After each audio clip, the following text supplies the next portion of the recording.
तो आइए हम लोग अब इसका प्रश्न अभ्यास कर लें। पाठ से प्रश्न है, सभी लोग घर की सफाई क्यों कर रहे थे? तो सफाई घर की इसलिए हो रही थी कि इंग्लैंड से राहुल और पद्मिनी और उनके डैड आ रहे थे, इसलिए घर की सफाई हो रही थी। और उन लोगों को लगा होगा घर के कि उन लोग बाहर से आ रहे हैं, घर में सफाई नहीं देखेंगे तो उन्हें अच्छा नहीं लगेगा, तो घर की सफाई करना जरूरी था। तो और उनको बाहर से आ रहे थे तो सफाई देखकर अच्छा महसूस होगा, इसलिए वो घर की सफाई हो रही थी। अगला है कि पद्मिनी और राहुल को पिंकी विकी की कौन सी बात खटकती थी? तो बात ये खटकती थी कि वो अच्छी तरह हिंदी नहीं बोल पाते थे, अपनी भाषा नहीं बोल पाते थे। वह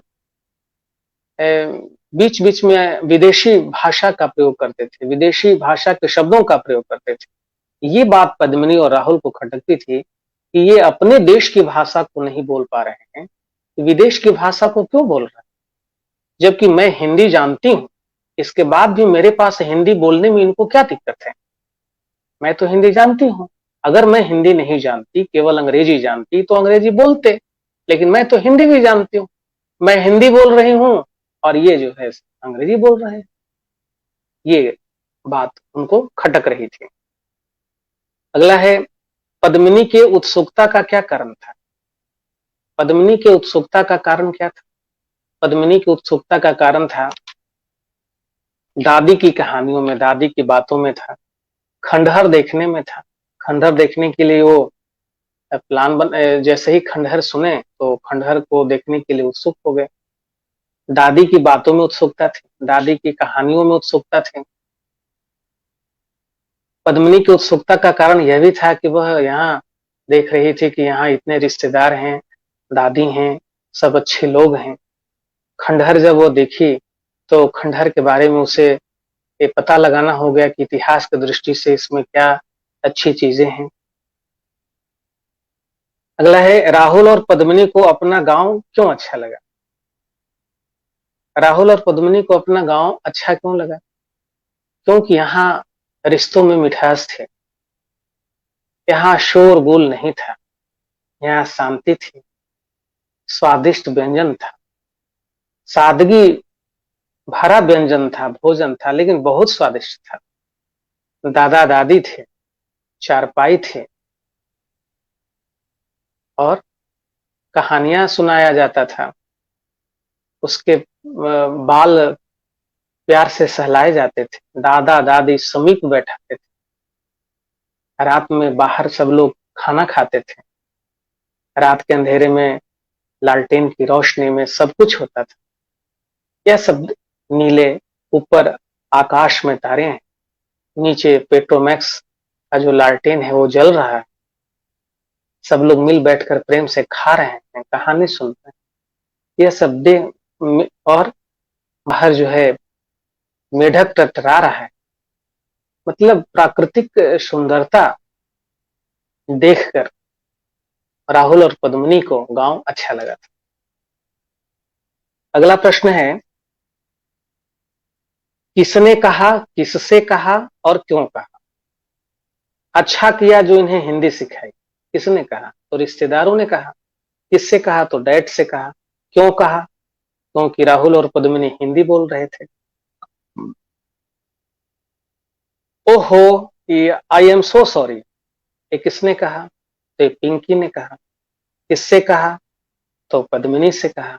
क्यों कहा? क्योंकि बिजली नहीं थी। अगला है, अपनी भाषा होते हुए भी न जाने क्यों वे सदा अंग्रेजी ही बोलते हैं। किसने कहा? पद्मिनी से कहा। पद्मिनी ने कहा। किससे कहा? स्वयं सोची। क्यों कहा? क्योंकि पिंकी और विकी बात बात में अंग्रेजी बोलते थे। अगला वाक्य है, अच्छा यही है तुम्हारी बेटी, ये किसने कहा? तो बुआ फूफा ने कहा। किससे कहा? तो डैड से कहा। क्यों कहा? राहुल और पद्मिनी को देखकर कहा। अगला है, लगता है बेटी माँ जैसी है, वही नीली आंखें और काले बाल बड़ी सुंदर निकली। किसने कहा? तो रिश्तेदारों ने कहा। किससे कहा? तो आपस में ही लोग बात किए।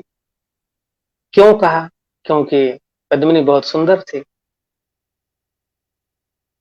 अगला प्रश्न है पाठ से आगे कि इस कहानी में किसकी भूमिका आपको अच्छी लगी और क्यों? तो मैं यह प्रश्न आपको गृह कार्य के रूप में दे रहा हूं। इस कहानी में कौन अच्छा आपको लगा? राहुल या पद्मिनी या पिंकी या विक्की या डैड या दादी या दादा, कौन? तो आपको जो अच्छा लगा उसके बारे में लिखेंगे आप। ये आपके लिए प्रश्न हो गया। अगला है, क्या आपको लगता है कि कहानी अधूरी है? यदि हाँ तो क्यों? कहानी अधूरी है कि नहीं है? कहानी है अधूरी। क्यों है? क्योंकि खंडहर के बाद क्या हुआ इसमें इस घटना का कोई जिक्र ही नहीं, उसके बारे में कुछ लिखा ही नहीं गया, इसलिए कहानी क्या है? अधूरी है। सोचिए इस कहानी के अंत में अगले दिन क्या हुआ हो। अब आपको मैं गृह कार्य के रूप में प्रश्न दे रहा हूं कि अगले दिन इस कहानी में क्या हुआ होगा जब राहुल और पद्मिनी खंडहर देखने गए होंगे। आप अपनी भाषा में लिखकर इसे जरूर लाएंगे। गृह कार्य के रूप में प्रश्न हो गया कि खंडहर में गए तो क्या देखे होंगे, क्या क्या देखे होंगे। अगला है, अगर आपके यहाँ कोई संबंधी आए तो आप क्या क्या करेंगे? ये भी आप ही से जुड़ा हुआ प्रश्न है। आप बनाइएगा इसे भी गृह कार्य के रूप में कि आपके यहाँ कोई संबंधी आए, कोई रिश्तेदार आ जाए तो आप क्या क्या करेंगे, क्या क्या करिएगा। आप लिख के लाएंगे। ये गृह कार्य का प्रश्न हो गया। अगला है कुछ व्याकरण के प्रश्न।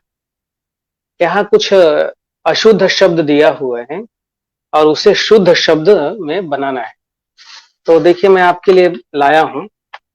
अशुद्ध शब्द यहाँ पर क्या है? देखिए अशुद्ध शब्द है प्राचीन।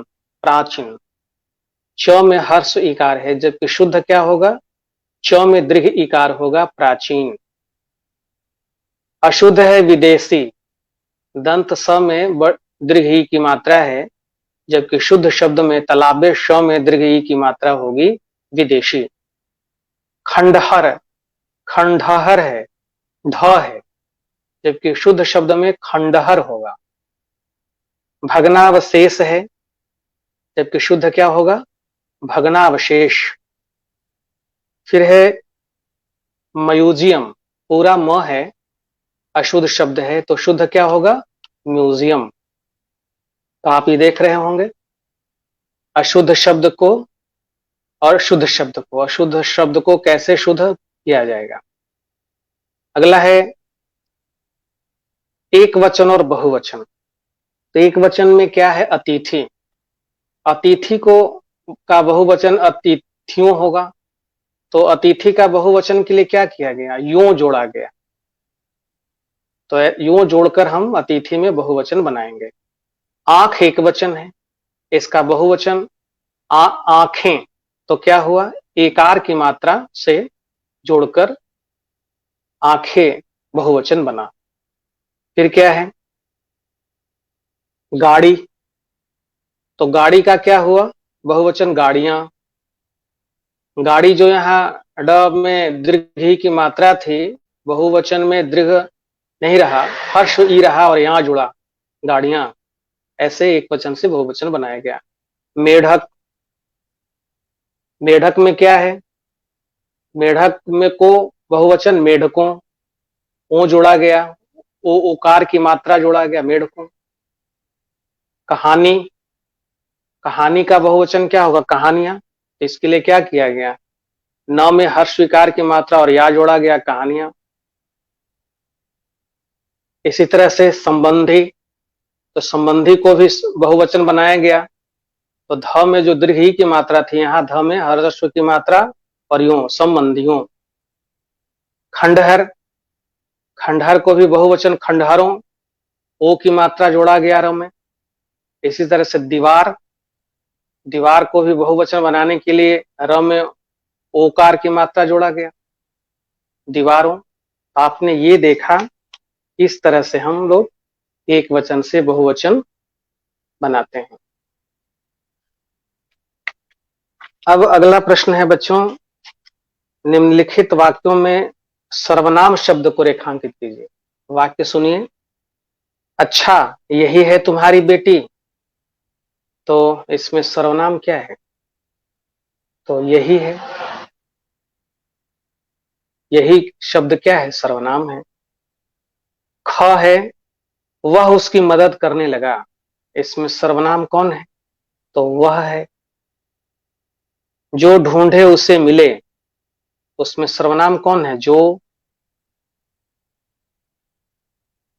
मैं अवश्य देखना चाहूंगी उन खंडहरों को, इसमें सर्वनाम क्या है? तो मैं है। अगला है, जानवरों की बोली भरना है। मेढक, मेढक की बोली को क्या कहते हैं? टरटराना। घोड़ा, घोड़ा की बोली को क्या कहते हैं? हिनहिनाना। हाथी, हाथी की बोली को क्या कहते हैं? चिघाड़ना। कुत्ता के बोली को भौंकना। शेर के बोली को दहाड़ना। गधा की बोली को रेंकना। बकरी की बोली को मिमियाना। इस तरह से ये सब जानवरों की बोलियां हैं, इसे आपको जानना जरूरी है। कुछ करने के लिए है, या आपके घर पर किसी खास अवसर पर कौन कौन संबंधी रिश्तेदार आते हैं, उनकी सूची बनाइए। आपके घर में कौन कौन आता है, कौन कौन से रिश्तेदार आते हैं, संबंधी आते हैं, तो आप उसका लिस्ट बनाइए। मामा, मामी, बुआ, फूफा, चाचा, चाची, और भी लोग आते होंगे। क्या आपको भी दादी नानी कोई कहानी सुनाती है? आपको दादी नानी जो है घर में, कभी कहानी सुनाई है? कहानी सुनते समय आप क्या महसूस करते हैं? अपनी कक्षा में सुनाइए। जब आप कहानी दादी से, नानी से, दादा से, नाना से, किसी से भी सुनते हैं तो आपको कैसा महसूस होता है? तो जरूर आप बताइएगा। तो बच्चों, यह जो कहानी है जिसका शीर्षक है दादा दादी के साथ, यह कहानी आज के बच्चों के लिए बहुत जरूरी है। ऐसे परिवार के लिए जरूरी है जहां हिंदी को महत्व नहीं दिया जाता है। हमारी जो संस्कृति है, हमारा जो रहन सहन है, हमारी जो बोली है, हमारा जो खाना पीना है, उसको महत्व नहीं दिया जाता है, बल्कि विदेशी चीजों को, विदेशी बोली को, अंग्रेजी को महत्व दिया जाता है। विदेशी खान पान, पिज्जा, बर्गर, पता नहीं पिज्जा बर्गर कितना दिन का बना हुआ है, चाउमीन, नूडल्स, पास्ता, ये सब विदेशी व्यंजन है, और उनका हम खा करके, बच्चों को खिला करके बहुत शांत समझते हैं। और घर की जो चीजें हैं, हम कैडबेरी लेंगे, है ना, ऐसे ऐसे महंगी चीजें लेते हैं। घर में मिठाई, घर का सूजी का हलवा, घर का आटे का हलवा, बेसन का हलवा, है ना, ये सब चीजें पसंद नहीं आएंगी। घर का जो बनी हुई चीजें हैं, मिठाइयां हैं, वो हम नहीं खाने पीने में अच्छा महसूस करेंगे। हम बाहर से खरीद कर लाएंगे विदेशी प्रोडक्ट, और पैकेट में बढ़िया बढ़िया सुंदर सुंदर पैकेट में, वो उसमें हम शांत समझते हैं। पिज्जा, बर्गर, ये सब बहुत अच्छी चीजें हैं। अपना जो हमारा खाना पीना है उसको हम वैल्यू नहीं देते हैं। तो ये जो कहानी है बताती है कि हमें अपनी चीजों से जुड़ना है, चाहे वो हमारी बोली हो, हमारी भाषा हो, हमारे व्यंजन हो, हमारा जो रहन सहन हो, हमारे जो कपड़े हो, हमारे जो व्यवहार हो, पर्व त्योहार हो, रीति रिवाज हो, जो अच्छी जो संस्कृति हमारी है उसको बना के रखें। अपना जो रिश्ता है उसको बना के रखें। रिश्तेदार, रिश्तों का महत्व भारत में ही महसूस होता है। भारत में कई ऐसे परिवार हैं जहां संयुक्त परिवार होता है।